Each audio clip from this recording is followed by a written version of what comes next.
Hi friends, ಎಲ್ರಿಗೂ ನಮಸ್ಕಾರ. ನಾನು ಸುರೇಖಾ ನಿಮ್ಮನ್ನು ವೆಲ್ಕಮ್ ಮಾಡ್ಕೊಳ್ತಾ ಇದ್ದೀನಿ ನನ್ನ ಒಂದು ಚಾನಲ್ ಆದಂತಹ ವೀನಸ್ 71ಗೆ. ಹಾಗಿದ್ರೆ ಇವತ್ತಿನ ದಿನ ನಾವು ನೋಡೋಣ ಮೀನರಾಶಿಯವರಿಗೆ ಟ್ಯಾರೋ ಅಲ್ಲಿ ಏನು ಬರ್ತಾ ಇದೆ ಅಂತ ಹೇಳಿ, ಅವರ ರಿಲೇಶನ್ಶಿಪ್, ಕರಿಯರ್ ಮತ್ತೆ ಹೆಲ್ತ್ ಇರ್ಬೋದು, ಗೈಡೆನ್ಸ್ ಏನು ಬರುತ್ತೆ, ಮತ್ತೆ ಅವರಿಗೆ ಪ್ರಾಬ್ಲಮ್ ಎಲ್ಲಿ ತೋರಿಸ್ತಾ ಇದೆ ಅಂತ ಹೇಳಿ. ರೀಡಿಂಗಿಗೆ ಇನ್ನೂ ಅಲೈನ್ ಆಗಿಲ್ಲ ಅಂತಂದ್ರೆ ಚಾನಲನ್ನು ಸಬ್ಸ್ಕ್ರೈಬ್ ಮಾಡ್ಕೊಳ್ಳಿ. ತುಂಬಾ ಅಕ್ಯುರೇಟ್ ಆಗಿ ನಿಮಗೆ ರೀಡಿಂಗ್ ಬರುತ್ತೆ. ರೀಡಿಂಗನ್ನು single, married, first second marriage ಮತ್ತೆ ರಿಲೇಶನ್ಶಿಪ್ ವೈಸ್ ನೀವು ಇದನ್ನ ನೋಡಬಹುದು. ಎಷ್ಟು ರೆಸೊನೇಟ್ ಆಗುತ್ತೆ ಅಷ್ಟನ್ನ ಮಾತ್ರ ತಗೊಳ್ಳಿ. ಸೊ ನನಗೆ ಕಮೆಂಟ್ ಅಲ್ಲಿ ತಿಳಿಸಿ ಅಂತ ಹೇಳಲಿಕ್ಕೆ ಇಷ್ಟಪಡ್ತೀನಿ. ಹಾಗಿದ್ರೆ ನೋಡೋಣ. ಫಸ್ಟ್ ಆಫ್ ಆಲ್ ಅವರ ಒಂದು ಹೆಲ್ತ್ ಹೇಗಿರುತ್ತೆ, ಮತ್ತೆ ಕರಿಯರ್ ಹೇಗಿದೆ, ರಿಲೇಶನ್ಶಿಪ್ ಹೇಗಿದೆ ಅಂತ ಹೇಳಿ. ಈಗ ನಾನು ಹೆಲ್ತ್ ವೈಸ್ ಇಲ್ಲಿ ಚೆಕ್ ಮಾಡ್ತಾ ಇರೋಂಥ ಪ್ರಕಾರ ಯಾಕೋ ಮೀನರಾಶಿಯವರಿಗೆ ಹೆಲ್ತ್ ಅಲ್ಲಿ ತುಂಬಾನೇ ಮೇಲಿಂದ ಮೇಲೆ ಪ್ರಾಬ್ಲಮ್ಸ್ ಬರ್ತಾ ಇದೆ ಅಂತ ಅನಿಸ್ತಾ ಇದೆ.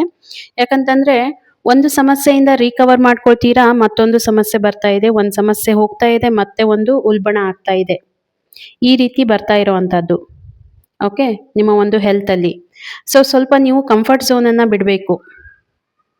ಓಕೆ, ಕಂಫರ್ಟ್ ಝೋನನ್ನು ಬಿಟ್ಟರೆ ಸ್ವಲ್ಪ ಯೋಗ, ಮೆಡಿಟೇಷನ್ ಈ ರೀತಿ ಏನಾದರೂ ಮಾಡಿದಾಗ ನಿಮಗೆ ಅಲ್ಲಿ ಪ್ರಾಬ್ಲಮ್ ಕಡಿಮೆ ಆಗುವಂಥ ಚಾನ್ಸಸ್ ತುಂಬಾನೇ ಇರುತ್ತೆ.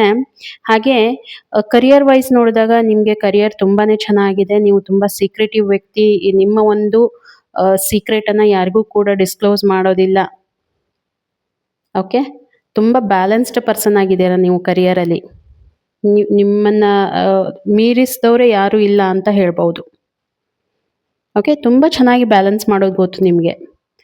ಮತ್ತು ಏನು ನಿಮ್ಮಲ್ಲಿ ಕೆಲವೊಂದಿಷ್ಟು ಹಿಡನ್ ಟ್ಯಾಲೆಂಟ್ಸ್ ಇರುತ್ತೆ, ಸೀಕ್ರೆಟ್ಸ್ ಇರುತ್ತೆ, ಅದನ್ನು ನೀವು ಯಾರಿಗೂ ಬಿಟ್ಕೊಡೋದಿಲ್ಲ.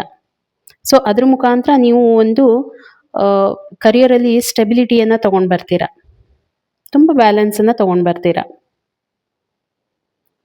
ಓಕೆ, ಮತ್ತು ಇನ್ನು ನಾನು ಹಾಗೆ ಒಂದು ರಿಲೇಷನ್ಶಿಪ್ ಆಸ್ಪೆಕ್ಟ್ ನೋಡಿದಾಗ ರಿಲೇಷನ್ಶಿಪ್ ಕೂಡ ತುಂಬಾ ಚೆನ್ನಾಗಿರುವಂಥದ್ದು. ಅಲ್ಲಿನೂ ಕೂಡ ನನಗೆ ಯಾವುದೇ ರೀತಿ ತೊಂದರೆಗಳು ಕಾಣ್ತಾ ಇಲ್ಲ. ಯಾಕಂತಂದರೆ ರಿಲೇಷನ್ಶಿಪ್ಪಲ್ಲಿ ನೀವು ಆಲ್ರೆಡಿ ಥಿಂಕ್ ಮಾಡ್ತಾ ಇದ್ದೀರಾ, ನಿಮ್ಮ ಒಂದು ಆಲ್ರೆಡಿ ಪಾರ್ಟ್ನರ್ ಇದ್ದೀರಾ, ಇಬ್ಬರು ನೀವು ನಿಮ್ಮ ಪಾರ್ಟ್ನರ್ ಮ್ಯಾರಿಡ್ ಆಗಿದ್ದೀರಾ ಅಂತಂದರೆ ನಿಮಗೆ ಮುಂದೆ ಒಂದು ಫ್ಯಾಮ್ಲಿಯನ್ನು ಇನ್ನೂ ಬೆಳೆಸಬೇಕು ಅನ್ನುವಂಥದ್ದು ಇದೆ. ಇಲ್ಲ ನೀವು ಪಾರ್ಟ್ನರ್ ಆಗಿದ್ದೀರಾ ಅಂತಂದರೆ ಆ ಒಂದು ರಿಲೇಷನ್ಶಿಪ್ಗೆ ಏನಾದರೂ ಹೆಸರು ಕೊಡಬೇಕು ಅನ್ನುವಂಥದ್ದು ಬರ್ತಾ ಇದೆ. ಲೈಕ್ ಎಂಗೇಜ್ಮೆಂಟ್ ಮಾಡ್ಕೋಬೇಕು, ಅಥವಾ ಒಂದು ಮದುವೆ ಬಗ್ಗೆ ವಿಚಾರ ಇರ್ಬೋದು. ಸೊ ಈ ರೀತಿ ಎಲ್ಲ ಬರ್ತಾ ಇದೆ. ಓಕೆ, ಸೊ ಒಂದು ಸೆಲೆಬ್ರೇಷನ್ ಮೂಮೆಂಟ್ ಕೂಡ ಇದೆ. ಇದಕ್ಕೆ ನಿಮ್ಮ ಫ್ಯಾಮಿಲಿ ಕೂಡ ಸಪೋರ್ಟ್ ಮಾಡುತ್ತೆ. ಓಕೆನಾ? ಹಾಗಿದ್ರೆ ಇನ್ನು ನಾನು ಪ್ರಾಬ್ಲಮ್ ಎಲ್ಲಿ ನಿಮಗೆ ತೋರಿಸ್ತಾ ಇದೆ ಅಂತಂದರೆ, ಹೆಲ್ತ್ ವೈಸ್ ನಿಮಗೆ ಪ್ರಾಬ್ಲಮ್ ಬರ್ತಾ ಇದೆ. ಓಕೆ, ಯಾವುದೇ ಕಾರಣಕ್ಕೂ ಹೆಲ್ತನ್ನು ನೀವು ನೆಗ್ಲೆಕ್ಟ್ ಮಾಡಲಿಕ್ಕೆ ಹೋಗಬೇಡಿ. ತುಂಬಾ ಇಂಪಾರ್ಟೆಂಟ್. ಯಾಕೆ ನಿಮಗೆ ಬ್ಯಾಕ್ ಟು ಬ್ಯಾಕ್ ನಿಮಗೆ ಪ್ರಾಬ್ಲಮ್ ಆಗ್ತಾ ಇದೆ ಅರ್ಥ ಮಾಡ್ಕೋಬೇಕು. ಸ್ವಲ್ಪ ನೀವು ನಿಮ್ಮ ಕಂಫರ್ಟ್ ಝೋನನ್ನು ಬಿಟ್ಟು ನಿಮಗೆ ಏನು ಪ್ರಾಬ್ಲಮ್ ಆಗ್ತಾ ಇದೆ, ಒಂದು ಸ್ವಲ್ಪ ಚಲೋ ಇರೋವಂಥ ಹಾಸ್ಪಿಟ್ಲಿಗೆ ತೋರಿಸಿ. ಮತ್ತು ಡೈಲಿ ಮಾರ್ನಿಂಗಲ್ಲಿ ಸ್ವಲ್ಪ ವಾಕಿಂಗ್ ಮಾಡಿ, ಮೆಡಿಟೇಷನ್ ಮಾಡಿ. ಇದರಿಂದ ನಿಮ್ಮ ಹೆಲ್ತ್ ಮೇಲೆ ತುಂಬಾ ಇಂಪ್ರೂವ್ಮೆಂಟ್ ಕಾಣೋ ಚಾನ್ಸಸ್ ಇದೆ. ಓಕೆ, ಇಲ್ಲ ಅಂತಂದರೆ ಮುಂದೆ ದಿನ ನಿಮಗೆ ಪ್ರಾಬ್ಲಮ್ ಇನ್ನೂ ಹೆಚ್ಚಿಗೆ ಆಗ್ಬೋದು. ಇದನ್ನು ಸ್ವಲ್ಪ ಅರ್ಥ ಮಾಡ್ಕೊಳ್ಳಿ. ಹಾಗಿದ್ರೆ ರೀಡಿಂಗ್ ನಿಮಗೆ ಎಷ್ಟು ರೆಸೊನೇಟ್ ಆಗುತ್ತೆ ಅಷ್ಟನ್ನು ಮಾತ್ರ ತಗೊಳ್ಳಿ. ಎಷ್ಟು ರೆಸೊನೇಟ್ ಆಯಿತು ನನಗೆ ಕಮೆಂಟ್ ಮುಖಾಂತರ ಖಂಡಿತ ತಿಳಿಸಿ.